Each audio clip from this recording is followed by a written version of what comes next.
آپ جا کر اسی کو چپکتے ہیں کہ جو محرف ہو چکی ہے، جو کمزور روایت ہے، جس میں تحریف ہو چکی ہے، جس میں جناب زید بن ارقم خود بھی بیان کر رہے ہیں کہ درست نہیں ہے. انجینئر مرزا صاحب بڑے آپ اپنے آپ کو پڑھا لکھا دقیق اور یہ وہ کہتے ہیں، تو یہاں پر آپ کی دقت ختم ہو جاتی ہے، یہاں پہ آپ کا علم ختم ہو جاتا ہے اور آپ محرف اور ادھوری روایت سے استناد کرتے ہیں.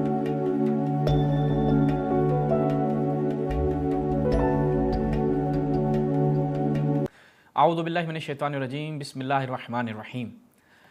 ناظرین، حدیث ثقلین کے حوالے سے ایک گفتگو جو ہے وہ بہت زیادہ کی جاتی ہے اور ایک روایت سے استناد کیا جاتا ہے کہ جس میں یہ کہا جاتا ہے کہ حدیث صحیح مسلم کی جو حدیث صحیح مسلم ہے وہی حدیث ہے، اور اس کو یہ لوگ سہارا بناتے ہیں اور اسی کو بڑے یہ جتنے بھی ناسبی ہیں یا خود انجینئر محمد علی مرزا جیسے، ٹھیک ہے، یہ لوگ بھی یہ اسی حدیث کو پیش کرتے ہیں کہ جناب رسول اللہ صلی اللہ علیہ وسلم نے جو حدیث ثقلین بیان فرمائی اس کے مطابق اہل بیت سے محبت کرنی ہے اور تمسک کس سے کرنا ہے؟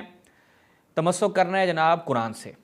ٹھیک ہے، یہ انجینئر مرزا صاحب کا ہم بیان آپ کے سامنے رکھتے ہیں، پھر انشاءاللہ اس کے اوپر آپ کو آج بتائیں گے کہ یہ لوگ کس قدر رسول اللہ صلی اللہ علیہ وسلم کی احادیث کے ساتھ کھلواڑ کرتے ہیں اور کس طریقے سے صحیح روایات کو سائڈ پہ لگا کے ایک صحیح مسلم کی محرف روایت آج میں ثابت کروں گا کہ آپ کی یہ جو روایت ہے جس سے آپ استناد کرتے ہیں، صحیح مسلم کی روایت جو آپ جناب زید بن ارقم سے پیش کرتے ہیں، اس کے اندر تحریف ہے اور یہ ناقص روایت ہے، قابل احتجاج نہیں ہے، قابل استناد نہیں ہے. یہ انشاءاللہ آپ کی خدمت میں رکھوں گا. پہلے مرزا صاحب دیکھتے ہیں کہ اسی حدیث کو بیان کرتے ہیں. جی سر. سر کہ جب ہم حجۃ الوداع سے واپسی پڑھ کے جا رہا ہوں، ان میں سے پہلی چیز اللہ کی کتاب ہے، اس میں ہدایت ہے، اس میں نور ہے. اللہ کی کتاب اللہ کی رسی ہے، جو اسے پکڑے گا وہ ہدایت پر ہوگا، جو چھوڑ دے گا وہ گمراہ ہو جائے گا. پھر نبی علیہ السلام کافی دیر تک کتاب اللہ پہ چلنے کی ترغیب دلاتے رہے. پھر فرمایا دوسری بھاری چیز میرے اہل البیت ہیں، میں اپنے اہل البیت کے معاملے میں تمہیں اللہ کا خوف دلاتا ہوں، میں اپنے اہل البیت کے معاملے میں تمہیں اللہ کا خوف دلاتا ہوں، میں اپنے اہل البیت کے معاملے میں تمہیں اللہ کا خوف دلاتا ہوں. 3 دفعہ نبی صلی اللہ علیہ وآلہ. اب دیکھیں یہ اسی صحیح مسلم کی روایت سے استناد کر رہے ہیں جو میں آج آپ کے سامنے ثابت بھی کروں گا، اور خود اس روایت کو اگر آپ خود بھی پڑھیں، ایک عقل مند بندہ پڑھے تو اس کے لیے واضح ہو جائے گا کہ یہ حدیث قابل استناد نہیں ہے. وسلم نے ارشاد فرمایا. یہ مسلم شریف میں تو اتنی ہی حدیث ہے.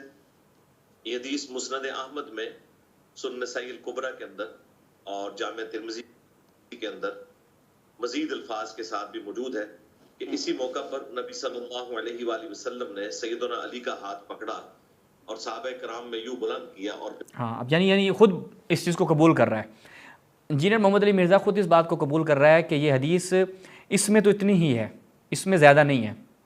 اس میں کیا ہے کہ حدیث ثقلین جو بیان کی، چونکہ یہ ہے غدیر خم کے موقع پر، اور غدیر خم کے موقع پر بیان کی، اور اس میں صحیح مسلم میں جب وہ روایت جناب مسلم لے کر آتے ہیں، مسلم بن حجاج النشاپوری، چونکہ ان لوگوں کو روایات اہل بیت اور فضائل اہل بیت کے حوالے سے ان کا ایک خاص ذہن تھا بخاری مسلم کا، تو اس میں غدیر کا تذکرہ نہیں ہے، اور اس آدھی ادھوری روایت، اس محرف روایت کو لے کر آتے ہیں اور کیا جناب کہتے ہیں جی اسی روایت، جبکہ اس کے مد مقابل روایتیں موجود ہیں ان کو یہ لوگ سائڈ پہ رکھ دیتے ہیں. ٹھیک ہے، میں آپ کی خدمت میں رکھتا ہوں کہ وہ جو صحیح روایت ہے وہ کون سی ہے کہ جس سے یہ لوگ جان چھڑواتے ہیں اور اس کو یہ بیان نہیں کرتے، وہ میں آپ کی خدمت میں رکھتا ہوں. یہ ملاحظہ فرمائیں، البدایہ والنہایہ الجزء الخامس، اس میں جب ہم جاتے ہیں تو یہاں پر کیا ہے جی، جناب نسائی نے، اور یہ کس کے؟ جناب زید بن ارقم سے. یہ روایت بھی کس سے ہے؟ جناب زید بن ارقم سے. جب رسول اللہ حجۃ الوداع سے واپس آ رہے تھے تو غدیر خم کے مقام پر رسول اللہ نے حکم دیا، وہاں پر سب جمع ہوئے تو رسول اللہ نے وہاں پر کیا بیان فرمایا؟ انی قد ترکت فیکم الثقلین کتاب اللہ وعترتی اہل بیتی. یہاں پر کہیں پر بھی وہ جو مرزا صاحب بیان کر رہے تھے کہ میں کتاب خدا کے بارے میں اللہ تعالیٰ نے بڑا زور دیا، اور اس کے بعد کیا ہے جی، کہا کہ دوسری چیز جس کے بارے میں میں تمہیں خدا کا خوف دلاتا ہوں وہ میری عطرت ہے. جبکہ یہاں پر کیا ہے کہ میں تمہارے درمیان 2 چیزیں چھوڑ کے جا رہا ہوں، کتاب اللہ و عطرتی. میں دیکھتا ہوں کہ میرے بعد ان دونوں کے ساتھ تم کیا کرو گے. کس کے ساتھ؟ ان دونوں کے متعلق. اچھا، اور یہ دونوں کیا ہیں؟ فَإِنَّهُمَا لَن يَفْتَرِقَ حَتَّى يَرِدَ عَلَيَّ الْحَوْض. یہ عبارت بھی صحیح مسلم میں نہیں ہے. ٹھیک ہے، صحیح مسلم میں یہ عبارت بھی نہیں ہے. ثم قال اللہ مولا وانا ولی کل مؤمن. پھر امیر المومنین کا ہاتھ بلند کیا، من کنت بولا. یہ پوری روایت ہے. ٹھیک ہے. اور جناب کہتے ہیں کہ ہمارے شیخ ابو عبداللہ الذہبی کیا کہتے ہیں، ھذا حدیث صحیح، اور یہ صحیح حدیث ہے جس کو یہ لوگ بیان نہیں کرتے. تو یہاں تک یہ چیز ناظرین آپ کو پتہ چلی، آپ نے توجہ کرنی ہے. ہم سٹیپ بائی سٹیپ چلیں گے اور صحیح مسلم کی روایت کی تحریف آپ کے سامنے انشاءاللہ آج رکھیں گے. اس کے بعد اگر ہم دیگر کتابوں کی طرف چلیں تو وہاں پر بھی اس روایت کو اسی انداز سے بیان کیا گیا. یہ ملاحظہ فرمائیں، تفسیر القرآن العظیم ابن کثیر دمشقی انجیر محمد علی مرزا صاحب اس سے بڑا استناد بھی کرتے ہیں، الجزء السادس کی 7ویں جلد. تو وہ کیا کہتے ہیں، وقد ثبت فی الصحیح، جو چیز صحیح میں ثابت ہے. نیچے محاشی نے کیا گیا، محقق نے کیا گیا، صحیح مسلم بے رقم فلاں فلاں فلاں زید بن ارقم، کہ حدیث کیا تھی جس کو وہاں پر محرف صورت میں نقل گیا، تحریف کی گئی ہے کہ رسول اللہ صلی اللہ علیہ وسلم نے اپنے غدیر خم کے خطبہ میں کیا فرمایا کہ انی تارک فیکم مثقلین کتاب اللہ و اطراتی و انہما لن یفترقا حتی یرد علی الحوض.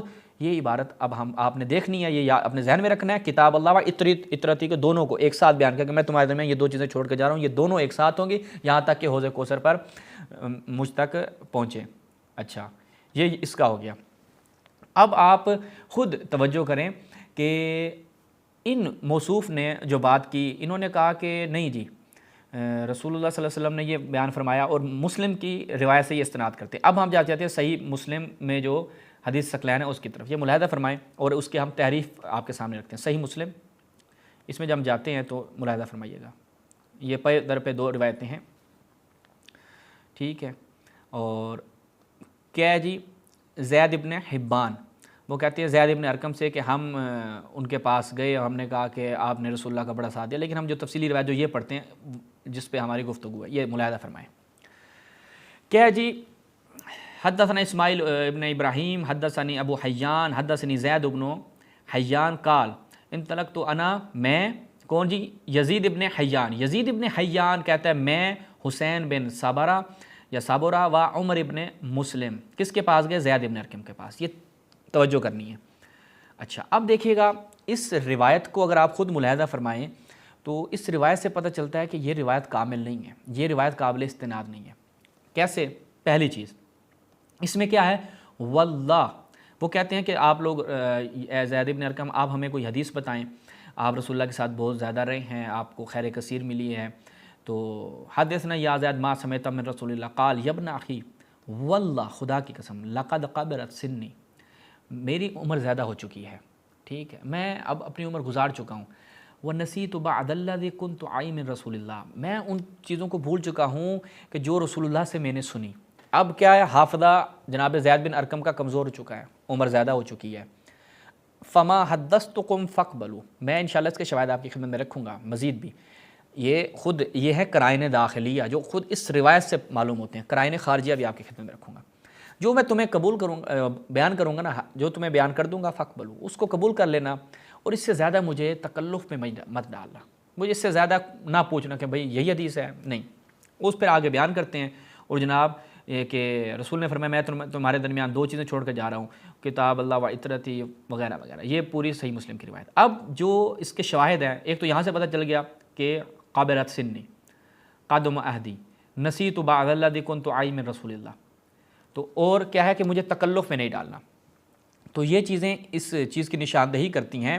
پہلا نقطہ، یزید بن حیان، حسین بن صابرہ، عمر بن مسلم، یہ تینوں زید بن ارقم کے پاس موجود تھے. دوسرا نقطہ، جناب زید نے کیا کہا کہ میری عمر زیادہ ہو چکی ہے، میں بھول چکا ہوں جو رسول سے سنا. تیسرا نقطہ اور اہم نقطہ جو بیان کروں اسی پر اکتفا کرنا، مجھ سے مزید کچھ مت کہنا.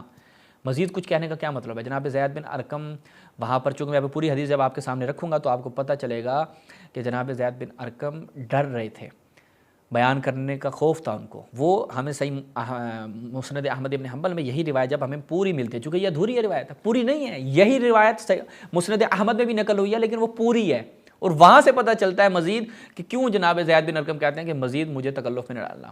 اچھا، چوتھا نقطہ جو اس روایت کے تعریف ہونے پہ دلالت کرتا ہے وہ یہ کہ حدیث غدیر بیان نہیں کی.